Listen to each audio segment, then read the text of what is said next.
Co-executive director of United and Strong, Kenita Placid. Selon la co-directrice de United and Strong, Kenita Placid, il est temps que le gouvernement discute des questions qui touchent la communauté LGBT, lesbiennes, gays, bisexuelles et transgenres sur l'île. En effet, malgré plusieurs demandes de rencontres avec le Premier ministre et d'autres fonctionnaires du gouvernement, il n'y a eu aucune tentative de discussion sur ce qu'elle considère comme des questions très importantes. Kenita Placid soutient que le gouvernement n'est pas prêt à répondre aux préoccupations de la communauté LGBT. L'appel de Kenita Placid intervient à l'occasion de la Journée internationale contre l'homophobie qui se tient chaque année le 17 mai, une occasion pour les gens de se réunir et de tendre la main vers l'autre.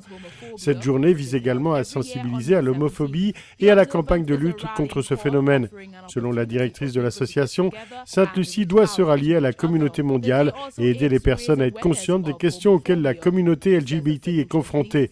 Elle demande à tous les Sainte-Luciens de se joindre à la lutte pour s'assurer que toutes les personnes soient respectées, indépendamment de leur orientation sexuelle. Si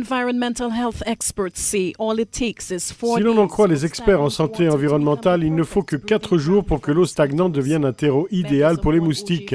Et pourtant, cette famille du quartier Augier à Vieux-Fort dénonce le problème d'une grande quantité d'eau stagnante près de leur maison depuis 3 mois et le fait que cela constitue un réel danger pour la santé du quartier. Ils disent avoir déposé des plaintes auprès des autorités compétentes en vain. Les habitants se disent extrêmement préoccupés par la présence accrue des moustiques dans la région. Cette habitante nous dit que les moustiques rendent sa vie misérable. Elle se préoccupe constamment des personnes âgées afin qu'ils puissent faire face à cette situation inquiétante dans le quartier. Ce dont ils ont besoin maintenant, dit-elle, c'est de l'assistance des autorités pour se débarrasser de cette eau stagnante dans la communauté et résoudre ce problème de santé publique et de sécurité. 12 Dominiquais sont maintenant formés à l'art de la danse hip-hop car ils ont bénéficié d'un atelier organisé par l'Alliance française à la Dominique le samedi 17 mai dernier. Le directeur de l'Alliance française, Stanislas Renner, a précisé que l'atelier était dirigé par David Milon de ND Compagnie, basé en Martinique. David est originaire de France, il a pratiqué et enseigné le hip-hop depuis le début des années 80. Il est en Martinique depuis 1995 où il a créé la société MD. Stanislas a expliqué que cet atelier en Dominique fait partie de la tournée de David Milon qui inclut Sainte-Lucie, Saint-Vincent et les Grenadines, Saint-Kitts et Grenade. Selon lui, même si la danse hip-hop ne fait pas traditionnellement partie de la culture dominicaine, il y a des groupes locaux qui l'intègrent dans leur danse. Il a ajouté que dans le cadre de ce projet, ils cherchent à incorporer des danseurs locaux de Dominique afin de montrer leur talent à l'international. Des personnalités locales et internationales se sont réunies vendredi à l'école de médecine de l'université Rouse afin d'accueillir un nouveau contingent de 249 élèves de l'institution avec leur blouse blanche de cérémonie. Cet événement marquait ainsi le passage officiel du statut d'étudiant à la profession médicale. Lors de la cérémonie, le vice-doyen à l'université, le docteur William Lynn Weaver, s'est adressé aux étudiants pour leur dire qu'il n'y a rien de plus essentiel que la bonne santé. Nous attendons de vous d'être des médecins dès aujourd'hui. Nous comptons sur vous pour agir comme des médecins, à être des professionnels honnêtes, respectant l'éthique et fidèles à vos camarades de classe, tout comme nous comptons sur vous pour l'être avec vos patients. Rappelons que Ross University a été fondée en Dominique en 1978, l'année où la Dominique a obtenu son indépendance.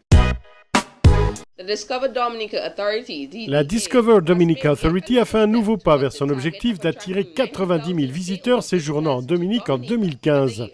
En favorisant le Waitukubuli National Trail, la seule piste longue distance dans les Caraïbes, la DDA a réussi à attirer l'attention de plusieurs organismes internationaux et de médias régionaux comme le journal Newsday de Trinidad. À l'occasion de ses 20 ans, le journal a récemment publié un article sur Island Nature, le défi de la Dominique, qui explore de façon stratégique les différentes parties de la National Trail Waitukubuli et la décrit comme l'une des plus difficiles épreuves d'endurance dans les Caraïbes. Au même moment, la Dominique accueillait le premier Caribbean Trail Run, où des trailers venus de France, Hollande, Suisse, Allemagne, Antilles françaises et Guyane ont parcouru le National Trail Waitukubuli. Selon l'organisateur, l'événement est un bon moyen de développer le sentier national et de le faire connaître. Il ajoute que les randonneurs sont très heureux de découvrir l'île magnifique, comme ils disent, et aimeraient revenir avec leur famille. Célébration ce dimanche du 211e anniversaire de la création du drapeau haïtien. Comme le veut la tradition, le président de la République s'était rendu à l'Arcahaie, la ville du drapeau située au nord de la capitale. Accompagné de son Premier ministre, Laurent Lamotte, de la Première Dame et des membres de son gouvernement, le chef de l'État avait prononcé son traditionnel discours sur la place de l'Arcahaie, dans lequel il a salué la création du drapeau qui est le symbole de l'indépendance d'Haïti et la volonté de vivre ensemble. M. Martelly a prôné l'unité au sein de la famille haïtienne. Le premier mandataire de la nation a une fois de plus réitéré son appel au dialogue. De nombreux résidents de la région métropolitaine de Port-au-Prince sont touchés par l'épidémie de chikungunya. C'est ce qu'a annoncé la direction de la promotion des soins de santé au ministère de la Santé, le docteur Jocelyne Pierre-Louis. Plus de 2000 cas sont déjà recensés. Cependant, la majorité des gens frappés par cette maladie ne se présentent pas dans les centres hospitaliers. Les Haïtiens pratiquent fortement l'automédication. Et compte tenu que c'est une maladie en général qui n'a pas de complications, qui n'a pas de trop de problèmes, donc les gens qui ont un cas léger, sont capables de traiter la cas. Ça veut dire qu'ils prennent un médicament. Mais la profiter de dire tout. Lors où les 5 jours passés, ou prend un médicament à dose nous dit et chaque 4 heures de temps fièvre là après 4 jours fièvre là pas passé, eh ben faut aller dans une institution de santé ou un personnel médical. Le député de l'opposition Kerry Simmons a lancé un avertissement musclé aux 2 principaux syndicats du pays qui se préparent à de nouvelles négociations sur les licenciements au sein de la Commission nationale de conservation. Le député a déclaré que les représentants syndicaux ne doivent faire preuve d'aucun tribalisme politique ni népotisme en essayant de négocier un accord à la CCN. Le comité qui a été mis en place pour examiner les licenciements dans la fonction publique doit se réunir à 14h aujourd'hui au ministère du Travail. Ses membres doivent analyser la liste des 200 travailleurs qui ont été renvoyés chez eux afin de s'assurer que les licenciements ont été effectués en respectant le cadre légal. Le Premier ministre d'Antigua et Barbuda, Baldwin Spencer, a déclaré à ses partisans lors d'un rassemblement du Parti progressiste uni jeudi soir que le jour du scrutin à Antigua et Barbuda a été fixé au 12 juin prochain. « J'ai consulté le Dieu Tout-Puissant afin de me donner la vision et de me dire ce qu'il faut faire. Le 12 juin sera le jour des élections », a déclaré Baldwin Spencer. Pendant le meeting, le Premier ministre a déclaré que Liu Pepi est fier de son bilan et mérite un 3e mandat pour continuer à construire une société nouvelle et créer une charte pour le développement futur d'Antigua et Barbuda. Ces élections sont très importantes pour la poursuite du développement d'Antigua et Barbuda. Nous ne pouvons pas revenir sur le passé. Je tiens à vous dire qu'il est nécessaire pour nous de reconnaître et d'apprécier que, bien que la victoire soit en vue, nous ne pouvons pas baisser la garde, a déclaré Baldwin Spencer. Le gouvernement est à la recherche de plus de 6 millions de dollars en financement d'urgence du Fonds monétaire international, a déclaré le Premier ministre Ralph Gonsalves. « Je fais une demande de financement d'urgence au FMI s'élevant à 6,4 millions de dollars, a-t-il dit. Ralph Gonsalves a déclaré aux journalistes qu'il a eu des entretiens avec une délégation du FMI qui avait visité l'île à sa demande et l'utilisation des fonds, comme je le dis dans ma lettre, est destinée à répondre aux besoins urgents découlant de la catastrophe de décembre dernier et alléger ainsi la pression sur la balance des paiements. Le Premier ministre a indiqué pour que l'île n'ait pas à conclure un accord avec le FMI qui se traduirait par des ajustements structurels à la politique macroéconomique de l'île. Une parente d'élève se dit furieuse contre le directeur d'une école qui n'a pas su agir de façon appropriée lorsque ses enfants sont devenus les cibles de propos racistes au sein de l'établissement.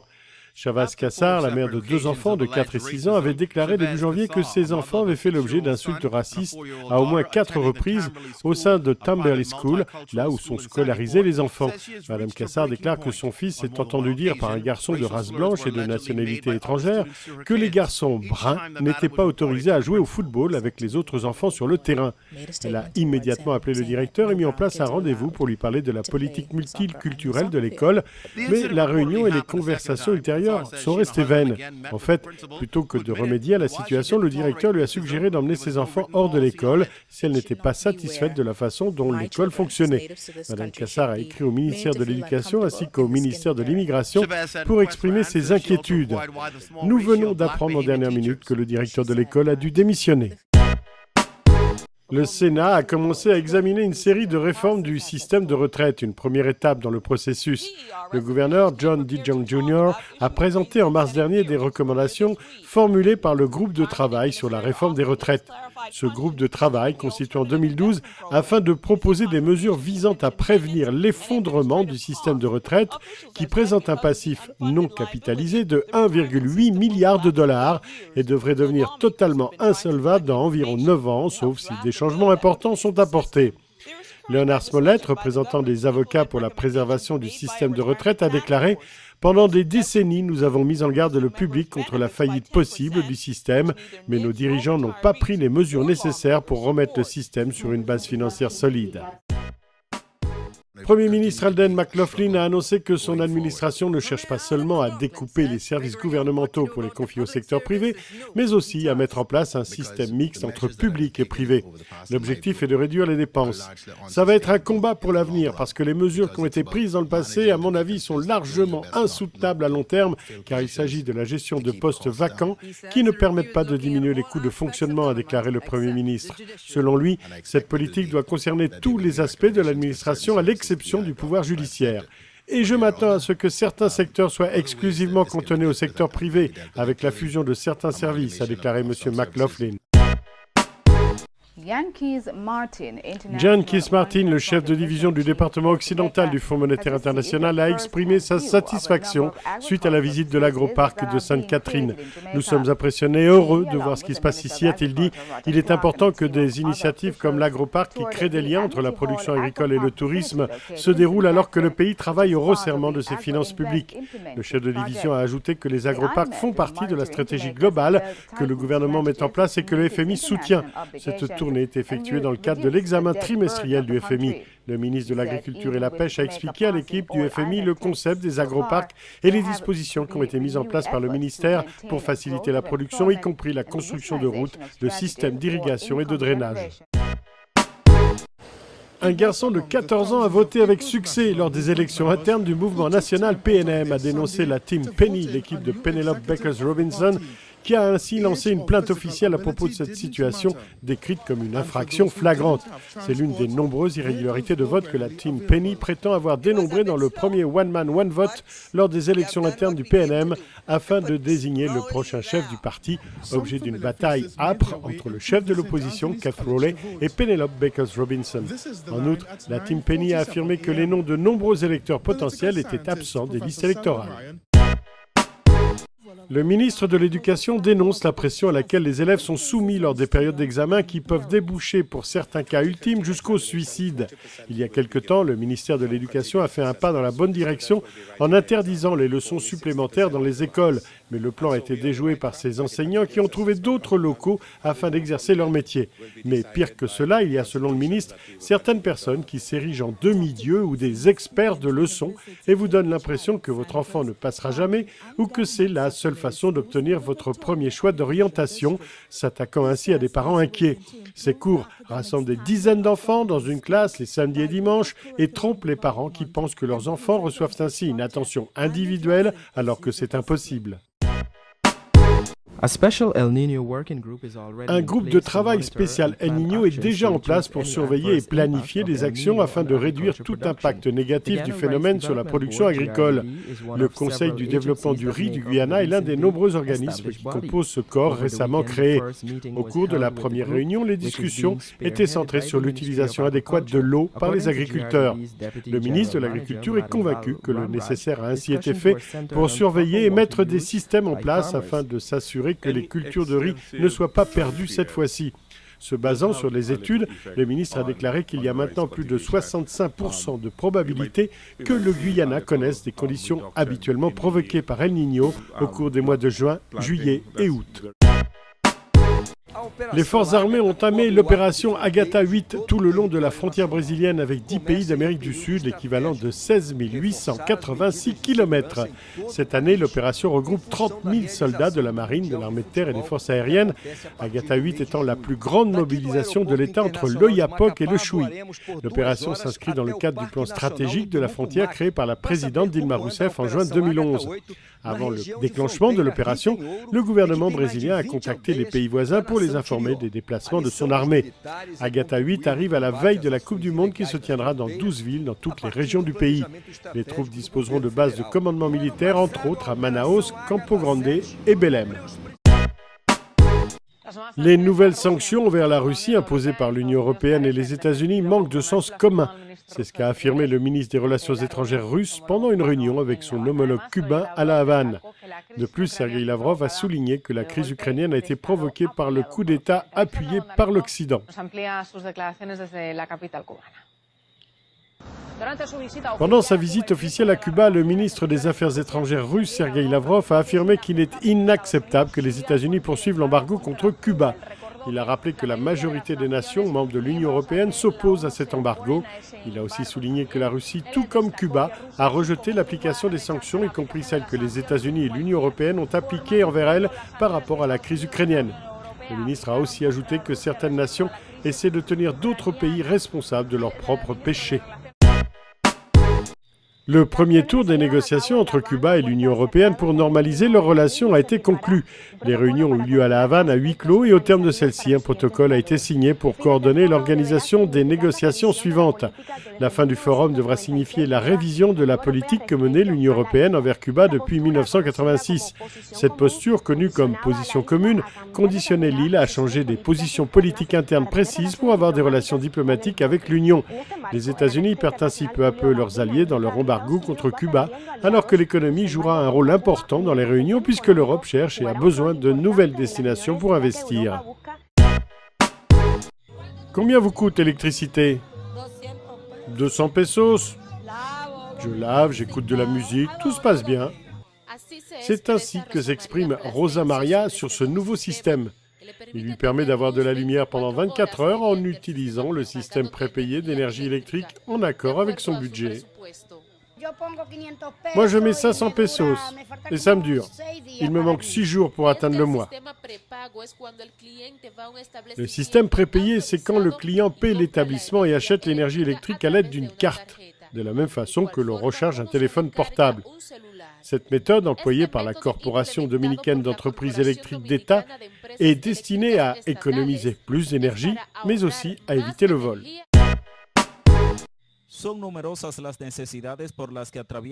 Les besoins des habitants de El Cachio à San Juan sont nombreux. Et selon ce qu'ils affirment, ils reçoivent peu d'aide de la part des autorités gouvernementales. Muchas cosas, que uno está en mala comunidad, que allá no de entrar nada, no hay carretera. Oh, on a beaucoup de choses à dire. C'est une mauvaise ville, il n'y a rien, il n'y a pas de route, il n'y a pas de désherbage. Non, on vit trop mal ici. Un des problèmes principaux est le mauvais état de la route qui relie les habitants au centre de la ville. Ils espèrent qu'elle sera réparée avant la fin de la mandature du président Medina.